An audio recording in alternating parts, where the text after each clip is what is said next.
በስመ አብ ወወልድ ወመንፈስ ቅዱስ አሐዱ አምላክ አሜን።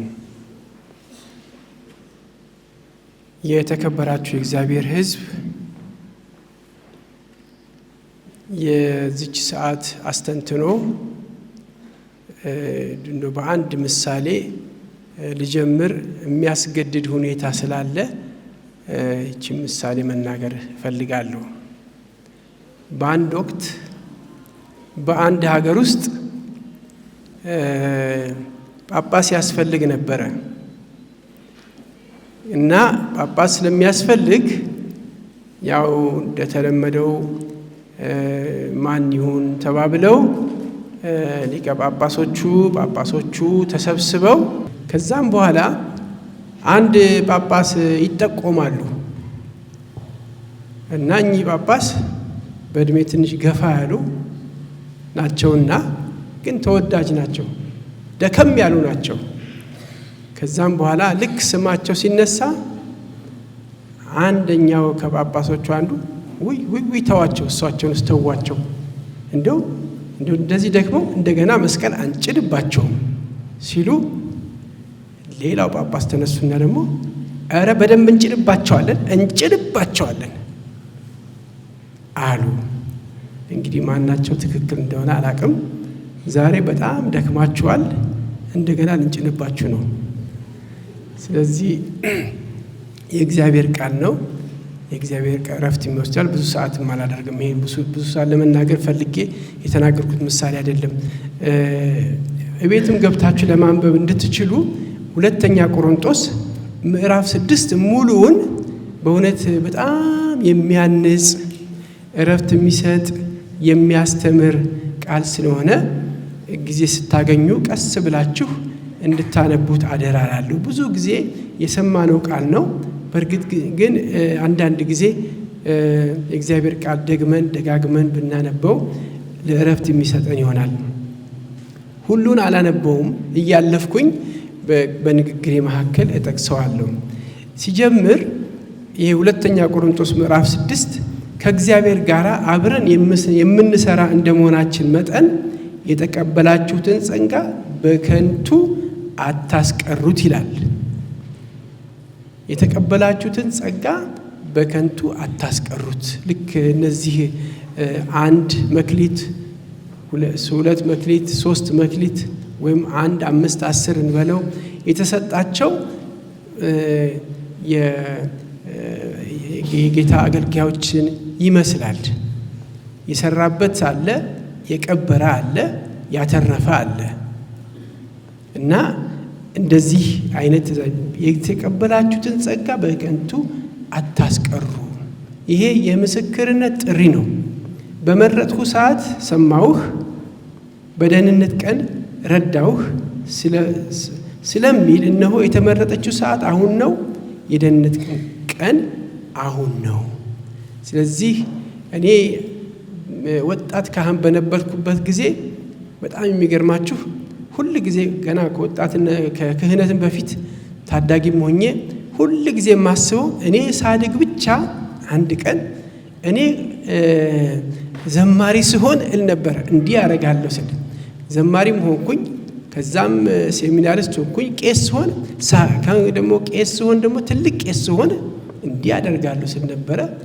ትልቅም ቄስ ሆንኩኝ። ከትልቅም ደግሞ ሳድግ እንዲህ ቦታ ሲኖረኝ ቆሞስም ሆኜ አላቅም እና ከዛም ደግሞ ከቁምስናም አልፎ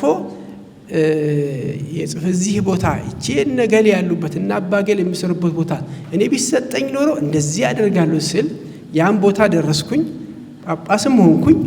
ነገር ግን በጣም የሚገርማችሁ ዛሬ ወደ ኋላ ሳስበው ነገ ብዬ የምለው ቀን አልፏል። ለካስ መልካም የሰራሁበት ጊዜ የልጅነቴ የወጣትነቴ ጊዜ ዛሬ እንደሆነ ይታወቀኛል። ስለዚህ የነገውን ቀን አንመኘው፣ የነገውን ቀን አናስበው። መመኘት ጥሩ ነው፣ ግን ዛሬ ሁላችሁ ለቅዱስ አንጦንዮስ በዓል እዚህ ስትመጡ በምታረጉት ሁሉ በቅድስና የምትሰሩት የተቀበላችሁትን ጸጋ በከንቱ አታስቀሩ የተባለው በዚች ሰዓት ነው። አሁን በዚህ ሰዓት በቅድስና ዛሬ ማታ ወደ መኝታም ስንሄድ ወደ ነፍትም ስንሄድ ሁሉ ነገር በቅድስና። ሐዋርያው ጳውሎስ በጣም ከሚያስደስተኝ አባባሉ ስለ አገልግሎቱ ሲናገር ደስ የሚል ቃል አለው። አገልግሎታችን እንዳይነቀፍ በምንም ነገር ለማንም ሰው መሰናክል አንሆንም፣ ይልቁንም መከራችንና ችግራችን ጭንቀታችንንም እየታገስን የእግዚአብሔር አገልጋዮች መሆናችንን እናረጋግጣለን ይላል። እንዴት ነው ያረጋገጠው? ብዙ ነገር ዘርዝሯል። ከብዙዎቹ አንዱ ሁል ጊዜ ስለሚነካኝ በስራ በመድከም እንቅልፍ በማጣት ብሎ ይናገራል። እንቅልፍ ማጣት በስራ ብዛት በእግዚአብሔር ስራ ብዛት እንቅልፍ ማጣስ ለካስ የእግዚአብሔር አገልጋይ መሆኑን ማረጋገጫ ነው ማለት ነው። እኔ እንቅልፍ አጥቼ ስለማውቅ እንዳጋጣሚ ይቺ እንቅልፍ ማጣት ከዚህ በፊት እንደው አለቃ ከ4 ሰዓት በኋላ እንዳትተኙ ይሉን ነበረ። የሴሚናሪ አለቃችን ከ4 ሰዓት በኋላ ብትተኙ ብትታመሙ እኔ የለሁበትም እና ወደ ቤታችሁ ነው የሚሸኛችሁ። ምክንያቱም ሐኪም የሚነግራችሁ 3 ወር እረፍት አድርግ ብሎ ነው የሚሸኝህ። ስለዚህ እኔ 3 ወር እናንተን እዚህ የምቀልብበት ምክንያት የለኝምና በጊዜ ተኙ ይሉን ነበረ። እንደገና ደግሞ እግዚአብሔር ቃል እዚህ እንቅልፍ በማጣት እንደክማለን፣ በዚህ እናረጋግጣለን ይላል። እንግዲህ አሁን እኔ እንቅልፍ እንድታጡ አይደለም የምመክረው። ነገር ግን በእግዚአብሔር ነገር ሰው ቀን ሌሊት ብለን ስንሰራ በእውነት እግዚአብሔርን አገልጋይ መሆናችን ሁል ጊዜ መዘግየት የሌለበት ለነገ የማይባል መሆኑን ለማረጋገጥ ነው። ስለዚህ ልክ በሉቃስ ወንጌል የእመቤታችን ታሪክ ከተነገረበት በኋላ የስምዖን ጸሎት ላይ በቅድስና በጽድቅ እናገለግላለን ይላል። እንድናገለግል እግዚአብሔር እንደሚረዳን ይናገራል። በቅድስናና በጽድቅ ሁሉ ጊዜ ሁሉን ነገር የምናደርገው በቅድስናና በጽድቅ እንዲሆንልን ነው። እንግዲህ ዛሬ በፊት ለፊታችን ብዙ ቅዱሳን አባቶች ከነ ፓስካል፣ ከነ አባ ፍራንሷ፣ ከነ አባ ሲዚኒዮ፣ ከነዚህ ትልልቆቹ አባቶች ከእናቶች ከነ ማሴሮች ከሁሉም ጋራ ብንዘረዝረው እነዚህ ስለ እግዚአብሔር አገልግሎት እንቅልፋቸውን አጥተው አንዳንዴም ጫማቸውን ሳያወልቁ ተኝተው እንደገና በማግስቱ ልብሳቸውን ሳይቀዩ ከነጫማቸው ስራቸውን የቀጠሉ እነዚህን የቅድስናቸውን መንገድ እንድንከተል የሚጋብዝ ነው። አሁን እንግዲህ ከእግዚአብሔር ጋር አብረን የምንሰራ ነን።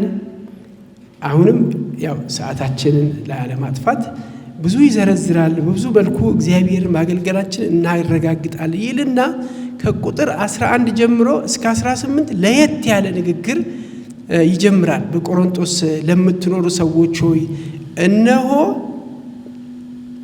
እነሆ በግልጥ ተናግረናችኋል፣ ልባችንም በሰፊ ከፍተንላችኋል። ንግግራችን ግልጽ ነው፣ ለእናንተ የተደበቀ ምንም ነገር የለም። ልባችንንም በሰፊው ከፍተንላችኋል። እሱም ይለን እባካችሁ እናንተም ልባችሁን በሰፊ ክፈቱልን፣ የምትናገሩትም ደግሞ ሁሉንም በግልጽ ንገሩን። በእግዚአብሔር ቤት ውስጥ ሁሉን ነገር በግልጽ በልብ በሰፊነት እንድንቀበል እንድንሰጥ ያስፈልጋል። በተለይ አንድ ነገር ቅዱስ ቁርአን ስንመለከት እዚህ መንፈስ ቅዱስን የጰራቅሊጦስ ስናስብ አንድ ጥሪ አለን። ጌታ ከደጅ ቆሜ አንኳኳለሁ፣ ለሚከፍትልኝም እገባለሁ፣ ከእርሱም ጋር እራት እበላለሁ። ጆሮ ያለው ይስማ፣ የእግዚአብሔር ቃል ነው። ስለዚህ ልባችሁን ክፈቱልን ነው። በእውነት ለመናገር ልባችንን እንክፈት። የጸሎት ጊዜ ይኑረን፣ ለእግዚአብሔር ጊዜ ይኑረን እና ለሰዎች የምንሰጠው አንዳንድ ጊዜ ይገርመናል። ስንቸገር ወደ ሰው እንሮጣለን። ትንሽ ደቂቃ አይደለም እንደዛ የምንሰጠው፣ ረጅም ሰዓት ነው እና ከዚህም በመጨረሻ በማይመች ሁኔታ ከማያምኑት ሰዎች ጋር አትጣመሩ። ጽድቅ ከኃጢአት እንዲህ ሊተባበር ይችላል። ይሄ እንግዲህ ከሰዎች ጋር አትተባበሩ ሳይሆን ክርስትናችሁን እንድታሻሽሉ ከሚጠይቅ ህብረት ጋር አትስማሙ። በእርግጥ በሌላ ቦታ ሐዋርያ ጳውሎስ ለጢሞቴዎስ ሲጽፍ በኃጢአት ምክንያት ከማንም ጋር አትተባበሩ ይላል፣ አትስማሙ ይላል። እዚህ ግን ማንኛውም የእናንተን ቅድስና ከሚገዳደር ጋር በምንም መልኩ አትስማሙ ይላል። እንዲያውም በይሁዳ መልእክት ላይ ሰውነታቸውን የነካውን ልብሳቸውን ሳይቀር ጥሉ ይላል። በዚህ በኩል እምነታችሁን የምታምኑትን ካቶሊክነቱን ብቻ ሳይሆን ቅድስናችሁን የሚነካ ንጽህናችሁን የሚነካ ማንኛውም ከሚሆን ነገር ጋር አትተባበሩ። ምክንያቱም ንጹህ ያልሆነ ወደ እግዚአብሔር መንግሥት በፍጹም ሊገባ አይችልም ነው የሚለው እግዚአብሔር ቃል። ከዛም ከሁሉ በመጨረሻ በዚሁ ልደመድም የምፈልገው እንግዲህ ተለዩ የሚል ቃል አለ።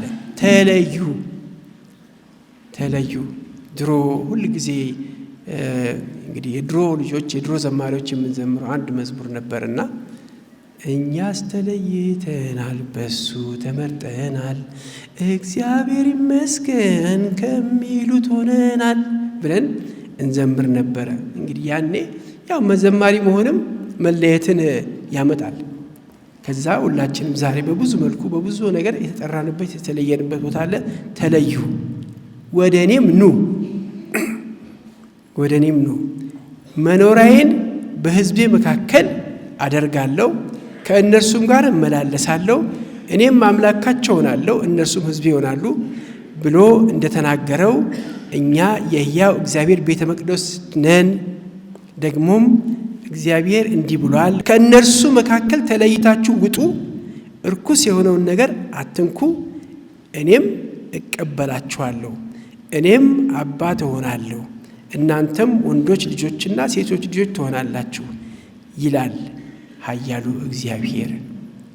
እግዚአብሔር አምላካችን በብዙ ባርኮናል። አሁንም በቃሉ ተናግሮናል። ተለዩ፣ ለማንም መሰናከያ አትሁኑ፣ ከእግዚአብሔር ጋር አብራችሁ ስሩ። እግዚአብሔር አምላካችን እሱ አምላክ አባት ይሁነን። ክብር ምስጋና እሱ ይሁን።